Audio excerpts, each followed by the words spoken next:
இன்னைக்கு நம்ம வீடியோல என்ன பார்க்க போறோம் அப்படின்னு பார்த்தீங்கன்னா, நமக்கான ஒரு ஏஐ எப்படி கிரியேட் பண்ணலாம். கிரியேட் பண்ணி அதுக்கு ஒரு நேம் கொடுத்து, இமேஜ், அவதார்லாம் செட் பண்ணி நம்ம யூஸ் பண்ணிக்கலாம். ஸோ என்ன பர்ப்பஸ்க்காக? எனக்கு படிக்கிறதுக்காகவா? இல்ல விளையாடுறதுக்காகவா? இல்ல என்னோட ஃப்ரெண்டா? அப்படின்னு சொல்லி நாமளே சூஸ் பண்ணணும்.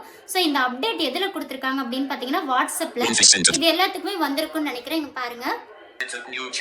New chat. அதுக்குள்ள போயிட்டு New commute but list but button new com button new commute button chat with AI chat with AI அப்படின்னு இருக்கும். AI Studio okay, double tap to activate. இது ஓபன் பண்ணீங்கன்னா AI Studio அப்படின்னு நிறைய கொடுத்திருப்பாங்க, அவங்கவங்க கிரியேட் பண்ணது. ஸோ இப்போ நான் கிரியேட் பண்ண கூட ஒன்று இருக்கும், ஃபன்னி.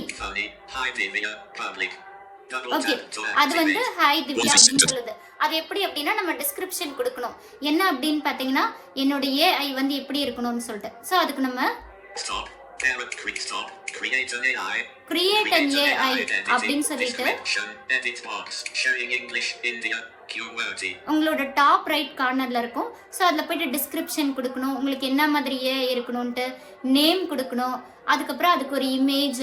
ஸோ அதுக்கப்புறம் பப்ளிக்காக வேணுமா உங்களுக்கு மட்டும் வேணுமான்னு சொல்லிட்டு கேட்கும். ஸோ அந்த மாதிரிலாம் கொடுத்து இந்த ஏஐ வந்து நீங்கள் யூஸ் பண்ணிக்கலாம்.